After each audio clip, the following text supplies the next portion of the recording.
Hello, everybody. Welcome back to the Hip Senior Books. Today, I am here with the author, Iris Weichler, and she is the author of Role Reversal, How to Take Care of Yourself and Your Aging Parents. Iris, welcome.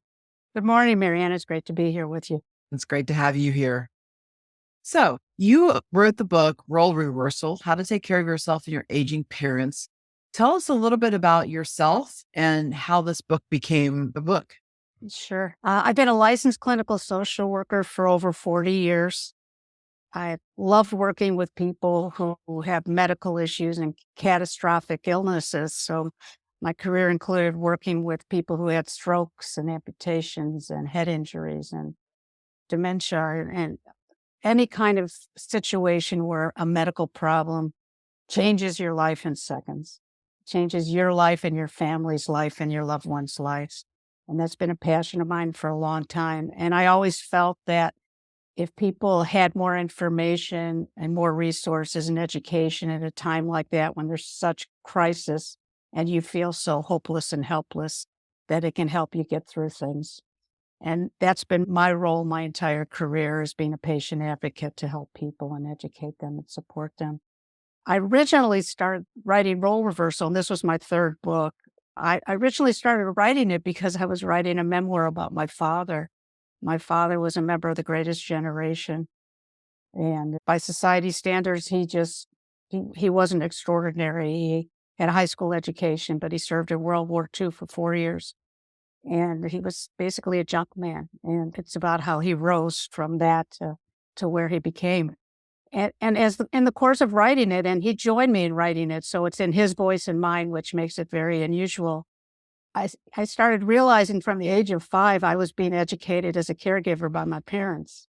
They always had people in our home. And so decided I would blend my personal experience, because I took care of him and my mom, and I helped 2 friends to die with dignity. I decided to blend the personal with the professional, because his story is a universal story of people who see their parents aging and they need help and they become caregivers. And so I wanted to offer my expertise and resources and information to help people who are caregivers or potential caregivers. So the first part of the book is a memoir about him. And through his story, I use that as a springboard to help potential caregivers or people who are in a caregiving position. I would imagine that even people just like myself, my parents are 87 and 85, and I don't necessarily caregive for them. I do a little bit. They're in Florida and I'm in Ohio, but I still try to do what I can from long distance as far as helping.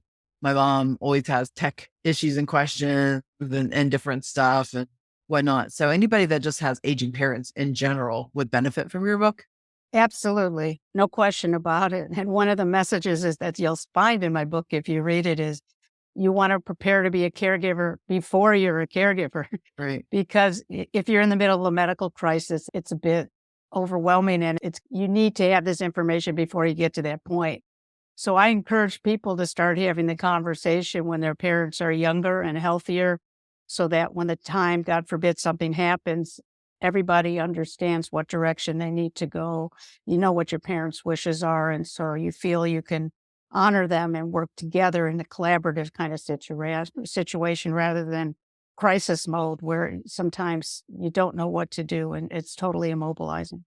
Yeah. Your brain's not into reading a book. It's just trying to focus on what she's going to drop next and what you need to do. No, literally your heart Suit it. stops and so Yeah. does your brain, and you just try to put one step in front of the other. It's very hard to see someone you love it in pain and changing. And so my book offers a host of resources and information and tips, and it also will help the readers feel less alone.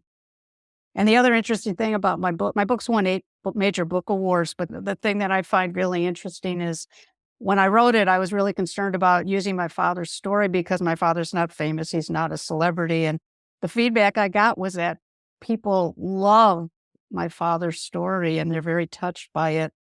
I was visiting a friend, and when I went to her building, the receptionist there was reading my book, and she was crying because she was reading my father's story and it touched her so much.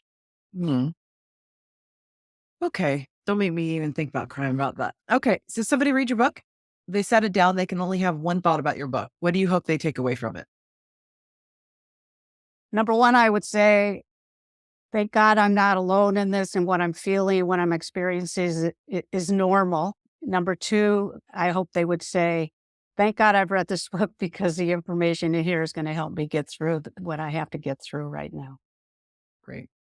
All right. Iris, thank you so much for joining us today. Thank you for writing Role Reversal, How to Take Care of Yourself and Your Aging Parents. Thank you, Marion. Thank you. Have a great day. You too.